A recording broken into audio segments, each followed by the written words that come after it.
Après l'assassinat de Yohan Equinox, les cours ont repris au lycée Chevalier de Saint-Georges.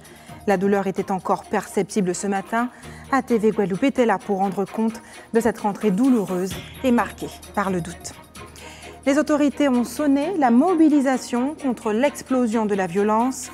70 gendarmes arrivés hier ont été déployés dans la zone de sécurité prioritaire de la région pointoise. De leur côté, les élus tentent de trouver des solutions pour faire face à la montée de la violence. Plongée fatale à Saint-François, un septuagénaire parti pêcher avec un voisin n'est plus remonté à la surface. Son corps a été retrouvé aujourd'hui. Le reportage d'ATV Guadeloupe sur cet accident tragique. Bonsoir, je suis ravie de vous retrouver. Une grande multitude de personnes a accompagné le jeune Yohan Equinox à sa dernière demeure samedi dernier. Des adieux qui ont retenti dans tout le pays et ému de nombreux cœurs. Au lycée Chevalier de Saint-Georges, où il était scolarisé, les cours ont repris ce matin. Une reprise difficile et douloureuse pour l'ensemble de la communauté scolaire. Isabelle Hameau, Patrick Curie, Moïse Dexter. Après une semaine d'agitation autour de la mort tragique de Yohan, c'est la reprise des cours au lycée Chevalier de Saint-Georges. Et l'ambiance était plutôt mitigée. Pour l'instant, ça va, c'est un peu tendu quand même parce que on s'inquiète un peu, on regarde qu'est-ce qui a été mis en place depuis l'événement qui s'est passé. On essaie, il y a des gens qui sont quand même attristés par rapport aux événements qui se sont passés. Et puis on essaie quand même de tenir le coup et de montrer que ça ne nous atteint pas quand même pour montrer qu'on est fort quand même et que ça ne nous atteint pas forcément psychologiquement. Là, on est dans une ambiance détendue, là. On sent que c'est un peu plus apaisé. Il y a les forces de l'ordre et tout qui assurent une sécurité, donc on est plus au calme. Si j'ai peur, non, j'ai pas peur. Si je commence à avoir peur, il n'y a qu'à plus venir à l'école, alors c'est ça. Non, ça va, moi. C'est pas pour dire que ça m'atteint pas, mais c'est pas les trucs, c'est les trucs qu'il y a tous les jours, quoi. On va pas arrêter de vivre juste parce qu'ils mettent de la peur sous nous non plus. Quant à la question de la sécurité, c'est le même constat. Il y avait la police et tout, pour encadrer les jeunes, tu vois, pour mettre en place, parce que ça faisait un moment qu'il y a des braquages là-bas et tout. Voilà. Je sais pas trop parce que je mange pas au lycée, donc entre midi et 2, je sais pas trop, mais c'était assez calme vu que c'est sécurisé maintenant. On est un peu affecté par ce qui s'est passé, mais bon, sinon on essaye de rester solidaire et de relever la tête après ça. On a vu qu'on a mis en place un encadrement, on a vu les pompiers tout à l'heure avec les policiers, donc on peut dire qu'on se sent un peu plus en sécurité. Une reprise encore pleine d'émotions au lycée Chevalier de Saint-Georges. Nul doute que cet événement qui a marqué ce début d'année scolaire restera dans les mémoires de tous. Et le niveau de la délinquance en Guadeloupe est inquiétant. On compte déjà 19 homicides depuis le début de l'année et près de 900 vols. C'est dans ce contexte aggravé par le meurtre de Yohan Equinox que le préfet a accueilli hier les renforts de gendarmerie déjà déployés sur le terrain. Reportage Isabelle Hameau. Les zones de sécurité prioritaires étaient encerclées ce matin. Dans l'agglomération pointoise, les gendarmes étaient à pied d'œuvre. Vous voyez qu'ils sont positionnés sur la rue Frébeau, sur le début du boulevard Légitimus. C'est à la fois une sécurisation de la population qui fait ses courses, mais bien évidemment des commerçants qui à l'été ont été victimes de manière plus dense que d'habitude de vols à main armée notamment. Contrôle routier, patrouille dans les rues auprès des commerçants. J'attends que qu'on revienne comme avant et que ça se fait petit à petit. Mais je pense que venir des gendarmes, ça va rétablir. Et ça poussera les gens à venir à Pointe-à-Pitre aussi. Parce qu'on a tendance à stigmatiser la Guadeloupe, Pointe-à-Pitre et Or. Non, c'est pas ça.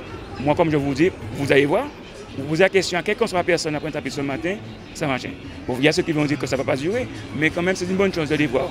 Présence physique aux abords des écoles, des centres commerciaux et infiltration dans ce quartier sensible. Des hommes en armes dans les rues. C'est la réponse du ministre de l'Intérieur pour lutter contre la délinquance après le meurtre d'un lycéen la semaine dernière. Nous sommes sur ce travail pour adapter nos dispositifs opérationnels à l'évolution de la délinquance. Ça, c'est vraiment le travail de fond qui a été mené, qui continue d'être mené et qui sera encore amplifié dans les semaines et les mois qui viennent.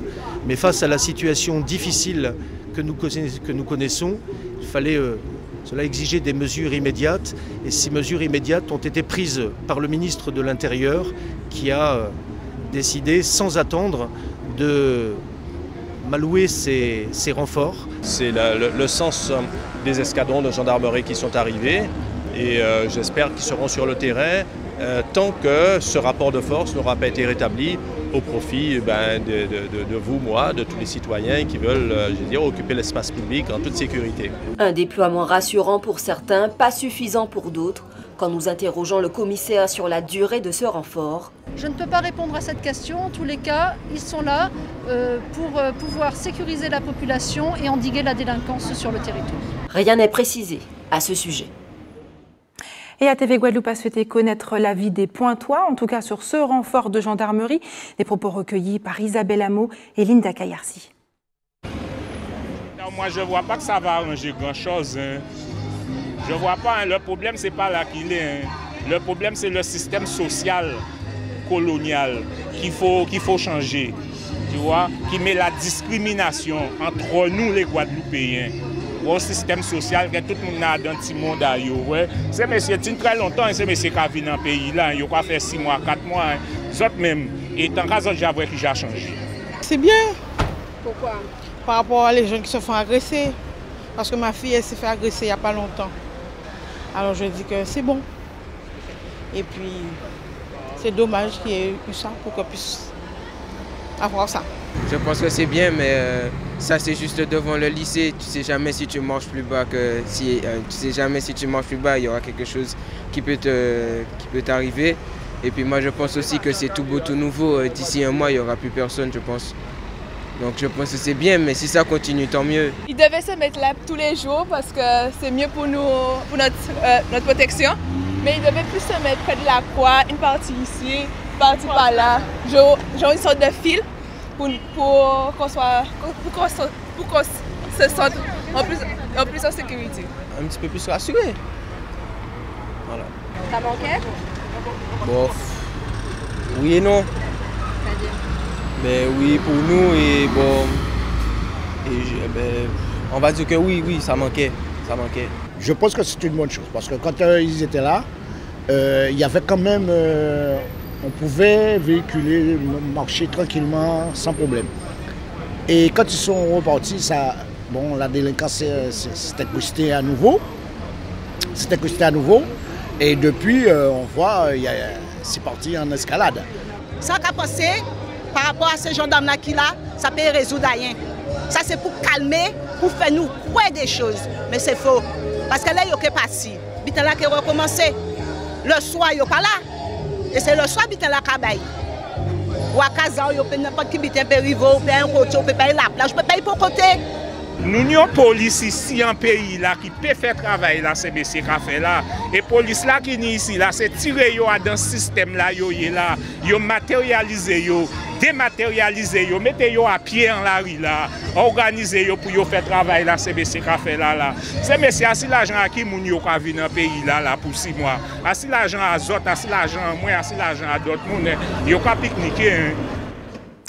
Et à une autre échelle, le président de région, Harry Chalus, a proposé de généraliser la mise en place de la vidéosurveillance dans les communes, un dispositif qui serait en partie financé par la région. Que pensez-vous de l'action des élus locaux face à la violence? Moïse Dexter et Patrick Curie se sont rendus à Saint-François, au résidé Yoann Equinox, pour entendre vos avis. On vous écoute.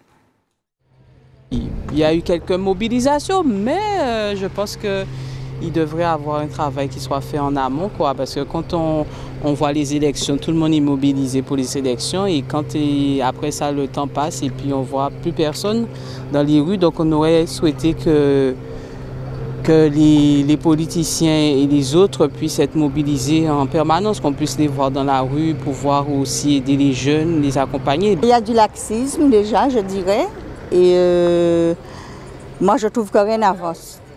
Tout ce qu'on fait, ça s'aggrave, ça va de mal en pire. Et voilà quoi, on est déçus, nous les parents, nous avons peur. Moi-même, j'ai peur d'aller en ville. J'achète dans les grandes surfaces et c'est la peur totale. Les élus, tout le monde pour distribuer ça. Mais vous voyez 300 gendarmes ici à présent en supplément. On va penser que peut travailler pour arrêter ces bitains ça. Mais il faut arrêter la violence. C'est toi bitains ça ici, moi. Même ils ont mis au moins 150-200 gendarmes, c'est que toujours pareil. et rien ne peut changer. Ça me dépêche de finir ça. Ça me dépêche de finir ça. C'est soldat pour lui. Son problème depuis longtemps, mais les élus ici même, ils ont faire ça. Hein. Parce que c'est les lois qui ont obligé ces Timouna à venir comme ça. Hein. C'est ces lois, ils créent des lois basées sur Timouna. Mais là, après ces Timouna, parce que Timouna, on ne peut pas corriger par Redis Oreille, quand l'école a dit Redis Oreille. Et là, on regarde, il y a de l'argent pour ça. Bon, alors, donc, c'est le problème qui a venu. À part de nous, ça a venu. J'ai l'impression que nous, Guadeloupéens, même, il faut une responsabilité. Parce que si nous n'avons pas de responsabilité, nous n'avons pas de point à rien qui est fait. Parce que toujours, même, il a toujours mis ta belle parole, il n'y a rien pas fait. On ne vous compte, Jean Savine, allez là. On ne peut pas bouger, on ne peut pas faire rien. On nous envoie 70 gendarmes pour toute la Guadeloupe. Vous pensez-vous que ça suffit?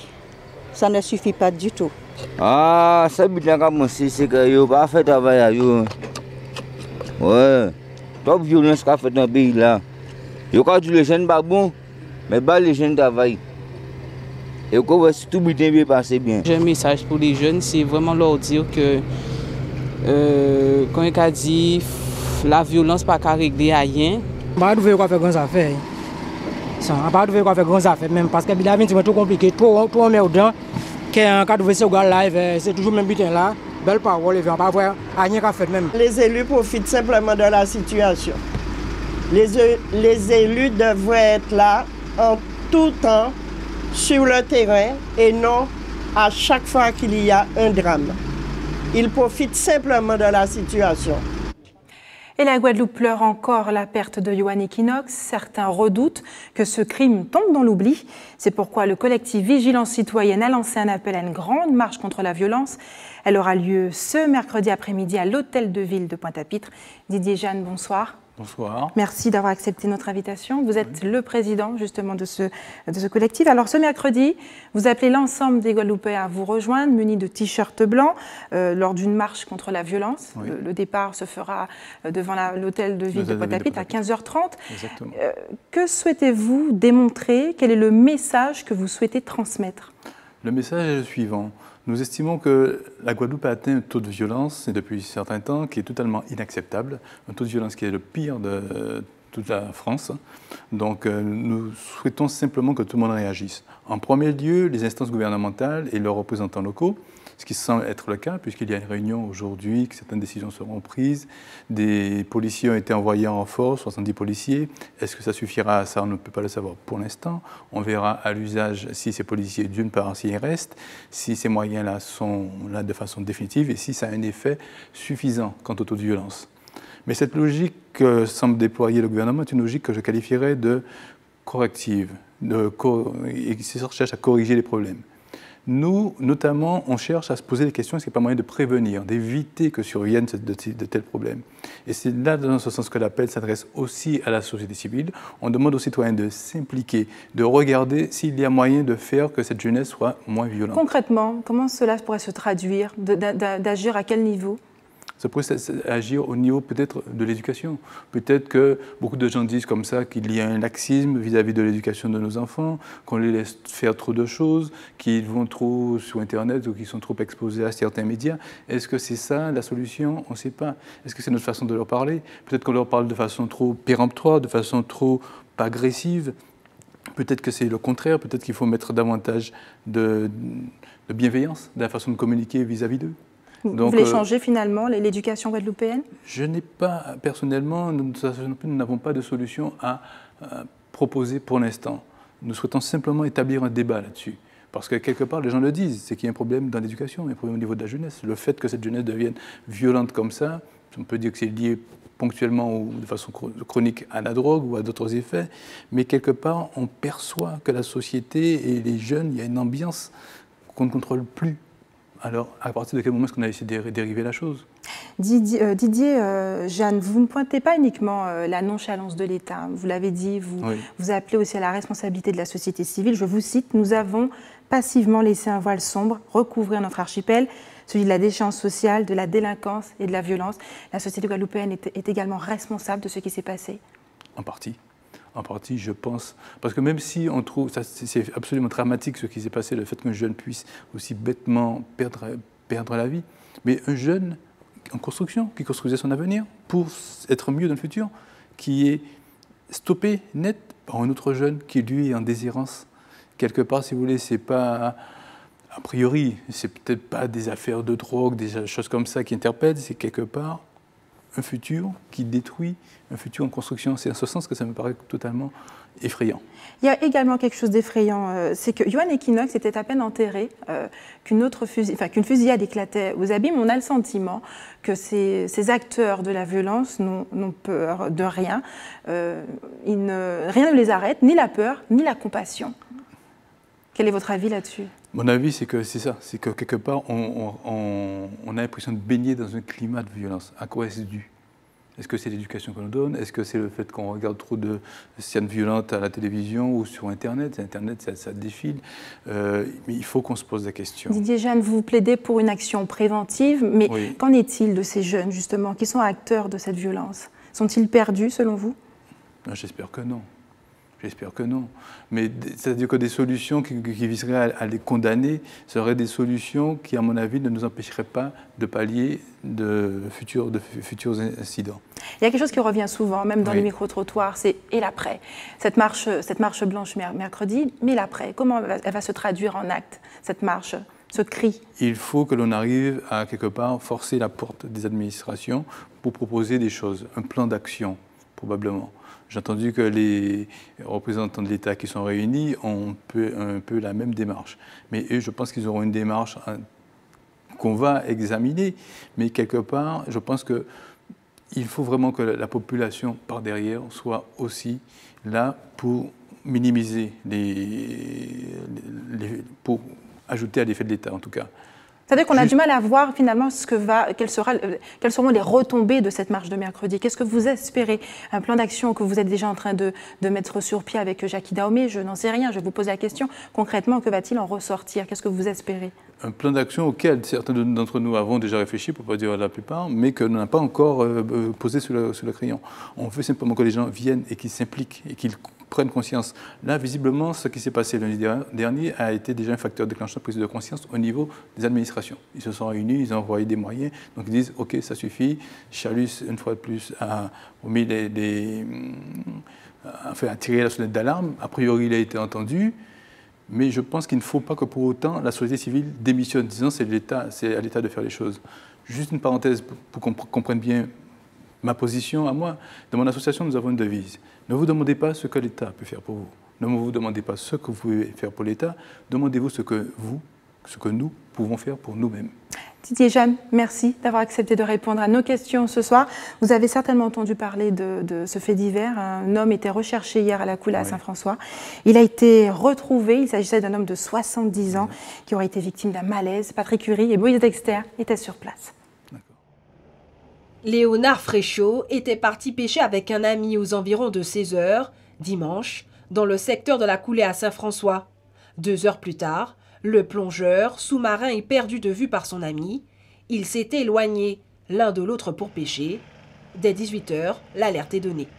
Après plusieurs heures de recherche, le corps sans vie de l'homme est finalement retrouvé. Nous avons été alertés depuis hier soir pour un homme qui apparemment serait parti pêcher toute la journée et qui n'est pas rentré.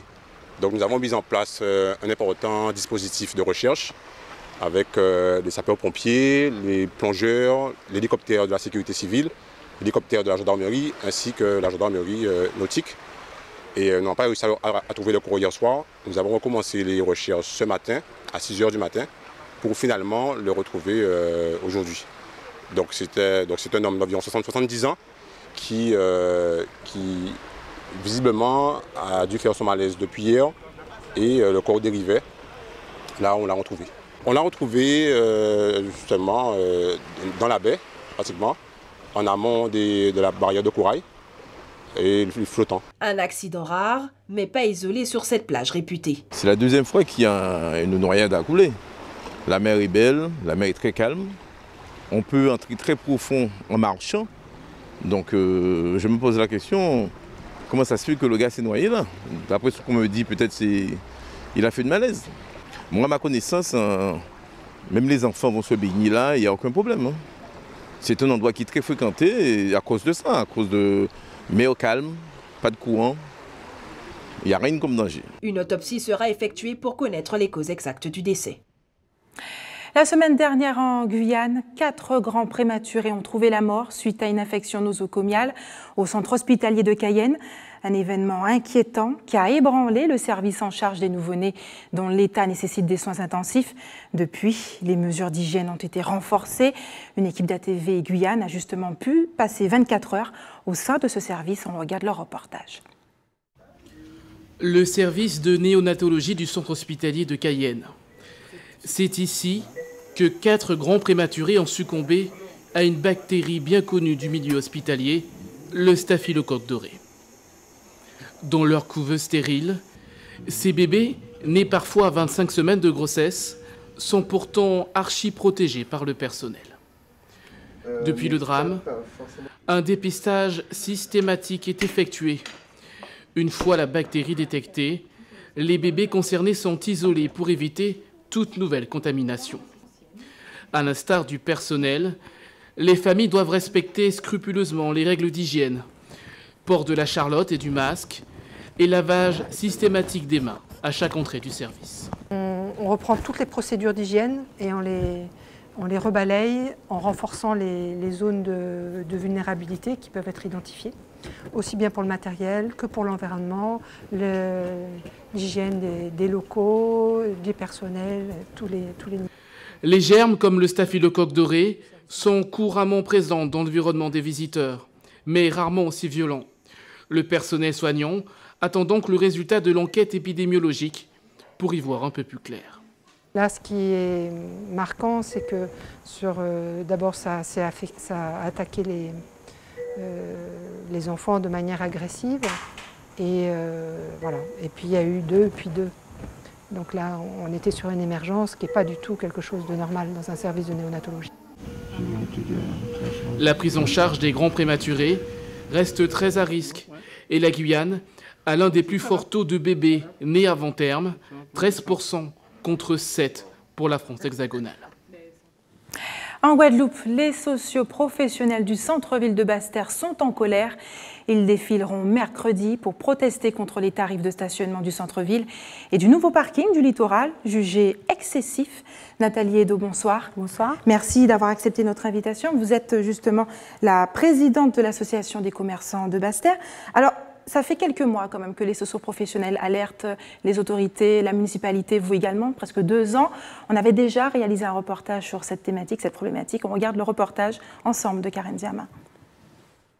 Avec ses 2 niveaux couverts et sa terrasse entièrement dégagée pour une capacité totale de 507 places, le nouveau parking de la ville de Basse-Terre séduit un grand nombre d'usagers pour différentes raisons. C'est très bien, puisqu'il n'y avait pas de place pour se garer. Je trouve assez pratique, parce qu'il y avait un gros problème de place ici jusqu'à présent. Et moi, j'aime surtout le fait qu'on puisse payer par carte bleue, parce que bon, c'est pas forcément facile d'avoir de la monnaie. Je pense qu'on a tous connu ce problème-là là-bas jusqu'à présent. Bien, c'est pratique parce que avant on tournait un peu avant de trouver une place dans la ville, et c'est vrai qu'il fait chaud. Donc avec les enfants, c'est pratique d'être à l'ombre et de pouvoir donc bénéficier d'un peu de fraîcheur voilà, dans la ville. Si certains usagers semblent satisfaits de ce nouveau service, d'autres, comme les salariés ou les commerçants, tirent l'attention sur une tarification qu'ils qualifient d'excessive. Nous rencontrons déjà à Basse-Terre pas mal une difficulté face à cette rue piétonne qui est un axe principal de la ville et qui, si vous voulez, empêche l'accès, la facilité à la ville. À cela vient se rajouter un parking, certes intéressant pour la ville, avec une tarification exorbitante. Donc ça ne sera pas possible pour nous, surtout de pouvoir encaisser, on va dire, les 2 problèmes majeurs pour la ville de Basse-Terre. Je prends juste également le cas des salariés. Un salarié vient, il travaille à Basse-Terre pour gagner de l'argent et non pas pour perdre de l'argent. Là, pratiquement, quand vous faites les calculs, on lui prend un mois de salaire. Donc, aujourd'hui, il y a un vrai problème. Bien consciente des tensions que peuvent créer ce nouveau service, la municipalité devrait bientôt rencontrer les commerçants. Aujourd'hui, il faut savoir que le parking, la rue piétonne, était inscrit dans le programme de la municipalité de l'équipe qui dirige depuis 2014. Il est important que la population ait réclamé ce parking depuis X temps. Aujourd'hui, il faut des recettes. Il faut à tout prix que le parking puisse fonctionner. Je crois qu'il y a certaines personnes dans la population qui ne sont pas contentes par rapport au fait à la tarification. Aujourd'hui, c'est quelque chose à discuter avec la municipalité. Je pense qu'autour d'une table, on pourra trouver une solution. Outre ce problème de tarification, un problème de périmètre vient impacter directement les habitants résidant à proximité du centre-ville et du nouveau parking. Le périmètre du Champ d'Arbre sera payant. Avant, ce n'était pas inscrit dans le périmètre des parcs-mètres. On a une partie aussi du quartier du Carmel qui est devenu payant et que je pense quelque part que peut-être que des résidents avec un manque de communication ne sont pas au courant. Donc il va falloir qu'ils se rapprochent et je pense que c'est surtout par rapport à cet élargissement de périmètre qu'il y a des frictions. Mais je crois que dans les jours à venir, je pense d'ici la rentrée, on verra comment les choses se mettront en place et on mettra en place des réunions avec la municipalité. Tout juste livré, il semble que le nouveau parking de la ville de Basse-Terre ne fasse pas l'unanimité. Nathalie Edo, pourtant au départ, l'idée était bonne, hein, celle de créer un parking comparable à celui de la Crou Périnon de Fort-de-France, près de 600 places, parce qu'on le sait, à Basse-Terre, c'était difficile de trouver des fois une place pour pouvoir se garer. Que s'est-il passé entre-temps? Les tarifs n'avaient pas été revus, négociés au préalable avec la municipalité? Mais écoutez, j'en profite pour clarifier, si vous voulez, les choses. Le parking est un outil de stationnement qui est le bienvenu dans la ville. Effectivement, nous étions en manque de place. Donc aujourd'hui, si nous avons des places supplémentaires, c'est très bien. Le problème, c'est que la tarification n'est pas adaptée au pouvoir d'achat. Donc aujourd'hui, nous disons oui au nouveau parking. Nous ne sommes pas contre les horodateurs qui sont mis en place, sauf que la tarification ne correspond pas, elle ne séduit pas le chaland. Donc aujourd'hui, effectivement, nous avons des difficultés à accepter cette tarification. Il n'y a pas eu de concertation, malheureusement, encore une fois. Pour la piétonne, la rue piétonne, il n'y avait pas de concertation. Nous avons demandé que les futurs projets, quand même qu'on demande l'avis des commerçants. Je rappelle quand même que nous sommes les yeux et les oreilles de cette ville. Nous sommes une force de proposition. On ne peut pas ne pas tenir compte des propositions qu'on pourrait éventuellement faire dans l'intérêt de tous, dans l'intérêt des commerces, des salariés et du fonctionnement de la ville. Alors la tarification pose surtout problème aux chefs d'entreprise, aux salariés. Nous avons vu, alors les tarifs sont de 90 € par mois pour les chefs d'entreprise et de 60 € pour les salariés. Concrètement, qu'est-ce que vous réclamez? La gratuité du stationnement ou une baisse encore significative? Pas du tout. Nous n'avons jamais réclamé la gratuité, contrairement à ce qu'on entend. Bien au contraire, nous comprenons que la municipalité ait besoin d'argent pour pouvoir financer, payer ce parking. Sauf qu'aujourd'hui, nous sommes d'accord, nous sommes prêts à cette concertation pour qu'ensemble, on puisse trouver un tarif adapté. Aujourd'hui, on ne peut pas demander à un chef d'entreprise de payer 90 € d'abonnement, 60 € pour ses salariés et contribuer encore à rembourser éventuellement ou faire un geste commercial sur comment dirais-je, les tickets des clients. Donc, il faut bien comprendre qu'il est tout à fait normal qu'on s'inquiète. On s'inquiète pour l'avenir, on s'inquiète pour les emplois. Nous cherchons à maintenir l'emploi. Nous avons fait des propositions, surtout celle de pouvoir... Pourquoi n'ont-elles pas été acceptées? Je ne sais pas. Peut-être que... Quelle est cette proposition, justement? Qu'est-ce que vous désirez? Nous désirons avoir un tarif préférentiel. Quel est ce tarif? Nous avons fait la proposition de 30 € par mois que nous serions prêts à payer, nous commerçants, nous salariés. Nous ne voulons même pas éventuellement nous stationner dans le parking. On peut nous donner un parking annexe qui est en dehors de la ville pour pouvoir laisser la place à nos clients, mais il faut également que nos clients aient un tarif alléchant. Comment séduire le client? Si vous avez 2,50 € l'heure et vous ne pouvez pas être stationné au-delà d'1h30. Pour nous, c'est pas du tout. Il faut avoir une vision économique, une vision commerciale, une vision attractive pour le centre-ville. N'oubliez pas qu'en face de nous, il y a la menace de centre commercial. Donc aujourd'hui, la vraie question qui se pose, pourquoi avoir toutes ces difficultés? Est-ce pour laisser place à ce centre commercial? Nous sommes inquiets, nous sommes déçus, nous sommes affolés par ce qui nous arrive et aujourd'hui, nous sommes dans une situation, dans une angoisse perpétuelle. Chaque jour, nous ne savons pas comment nous allons boucler nos fins de journée. Nous ne savons même pas si nous allons pouvoir garder nos salariés. Il y a déjà des entreprises qui ont baissé le rideau, qui ont déposé le bilan. et nous sommes très inquiets. Enfin, c'est assez décourageant. Vous parlez des orodateurs tout à l'heure. Certains ont été mis en place dans le centre-ville. Est-ce que vous craignez la disparition du parking gratuit à Basse-Terre ? Mais écoutez, moi je trouve tout à fait normal qu'il y ait un parking gratuit éventuellement. Pourquoi pas, à Pointe-à-Pitre, un parking gratuit pour ces commerçants. Maintenant, si ce n'est pas possible, nous, on comprend, hein, nous sommes des chefs d'entreprise intelligents, nous savons accepter les choses également. Aujourd'hui, s'il n'y a pas la possibilité d'avoir un parking gratuit en dehors de la ville pour les commerçants, ben, nous sommes prêts à payer. Sauf qu'il nous faut un tarif préférentiel pour nous les commerçants, pour les socioprofessionnels qui nous ont rejoints également, qui rencontrent les mêmes difficultés que nous, les avocats, les huissiers, les ambulanciers, le secteur santé, les usagers de la ville. Aujourd'hui, tout le monde est face à ce problème et tout le monde est complètement affolé par ce qui se passe à Basse-Terre. Nathalie Edo, merci d'avoir accepté de répondre à nos questions. Je rappelle que la mobilisation aura lieu mercredi. Faites-vous la chasse au gaspillage énergétique chez vous ou dans votre magasin, par exemple? Gaspillage énergétique, vous entendez de faire attention de bien éteindre vos lampes, ah oui, absolument. vos lumières. De toute façon, on est obligé de le faire puisque comme on ne vend pas grand-chose en ce moment, donc on est en économie d'énergie à tous les niveaux. Alors certains bailleurs sociaux, en tout cas, y veillent. La SICOA a signé aujourd'hui une convention avec EDF Archipel. Le fournisseur d'électricité s'est ainsi engagé à distribuer près de 36 000 lampes à très basse consommation aux locataires de SICOA. Les détails maintenant avec Karen Diamé. On regarde ensemble. Limiter la consommation énergétique pour le territoire de la Guadeloupe, mais particulièrement pour les plus démunis, voilà l'objectif que s'est fixé EDF en mutualisant ses moyens. EDF est engagé dans cette démarche de distribution de lampes à basse consommation parce que notre objectif dans l'engagement que nous avons dans la transition énergétique, qui est globalement de faire que d'avoir une consommation d'énergie qui soit plus vertueuse sur la Guadeloupe et puis aussi d'aller vers une production d'énergie qui soit plus faite à base d'énergie renouvelable. Bon, cette opération, elle nous permet, en distribuant 35 000 lampes à SICOA, de fournir des lampes qui, en gros, consomment 7 à 10 fois moins qu'une lampe normale. Donc pour les bénéficiaires, c'est-à-dire les locataires de la SICOA, ça va leur permettre à la fois de contribuer à cette diminution et puis aussi d'avoir une diminution concrète sur leurs factures.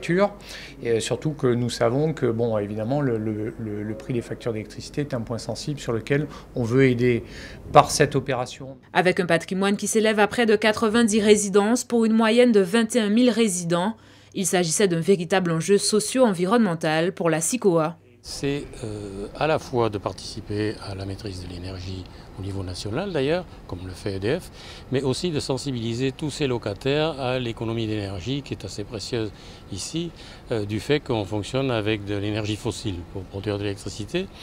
Et donc nous sommes très très soucieux de cet aspect-là de l'économie et nous avons déjà commencé depuis très longtemps. Je crois que nous avons été les premiers bailleurs à installer des cellules photovoltaïques sur des toits d'immeubles. Nous équipons de chauffe-eau solaire l'ensemble de nos constructions ou des réhabilitations que l'on fait ces jours-ci, enfin, depuis un petit moment. Nous nous préoccupons aussi d'isolation des bâtiments de telle sorte que l'énergie dans les pièces climatisées soit protégée et préservée. Donc nous sommes fortement sensibilisés à l'économie d'énergie en général et à sa maîtrise. Bien consciente de l'enjeu que représente la consommation énergétique de l'archipel, EDF a étendu son action à tous les bailleurs sociaux. C'est une opération de fond qu'on a engagée avec tous les bailleurs sociaux de la Guadeloupe. Ce qui est caractéristique dans cette opération avec les bailleurs, c'est qu'on distribue ces lampes gratuitement, parce que globalement, les locataires de ces bailleurs peuvent en bénéficier. Là, c'est le cadre de la loi qui nous le permet. Pour cette opération globale, EDF Archipel Guadeloupe devrait distribuer gratuitement 190 000 lampes. Et ce matin, les élèves d'une école primaire de Rivière-Salée en Martinique se sont glissés dans la peau de petits scientifiques au Fort Saint-Louis. Une opération menée dans le cadre de l'expédition Madi Bentos qui a pour but de faire l'inventaire de la faune et de la flore marine de l'île. Reportage Anaïs Gall d'ATV Martinique. Les petits grains de café de Martinique et ceux de La Rochelle, ce ne sont pas les mêmes espèces, mais ce sont des espèces cousines qui vivent de chaque côté de l'océan Atlantique. Des différences subtiles qu'il faut apprendre à repérer. À l'atelier des coquillages, les élèves font preuve d'observation. Objectif, discerner les spécimens pour les catégoriser. D'abord, le tri dans le vrac. Une deuxième équipe a rassemblé sur une zone celles qui ressemblaient peut-être avoir des cousins de Martinique ou des Charentes.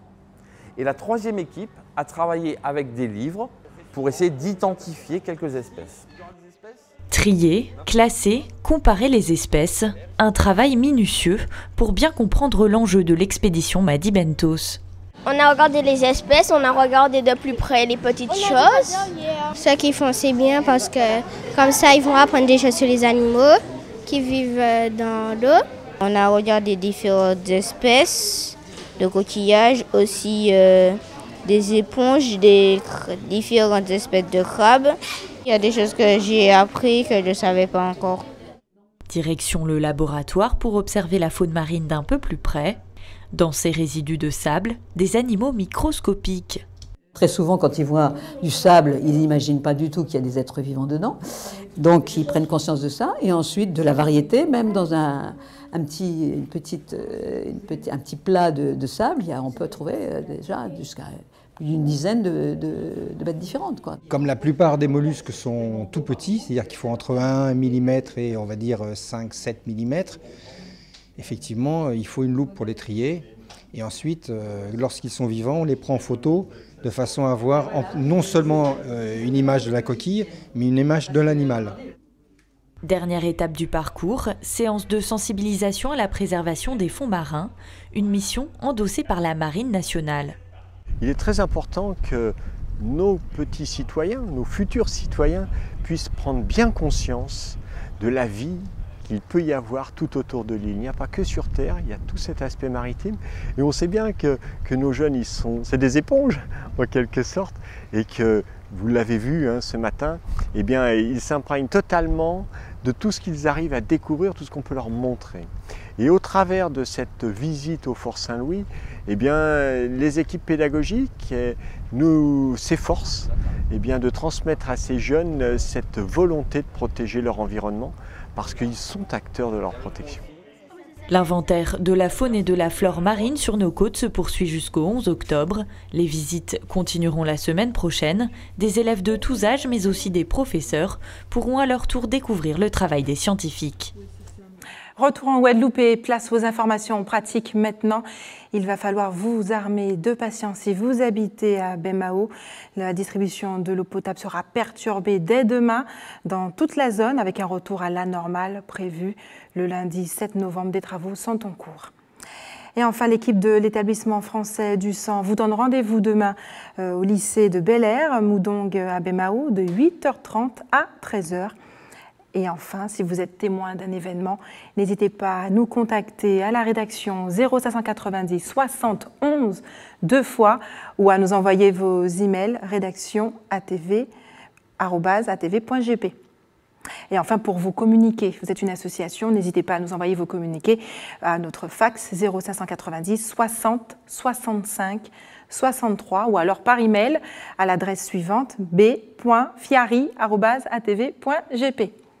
C'est la fin de notre édition locale et régionale. On se retrouve dans un court instant pour le rappel des titres.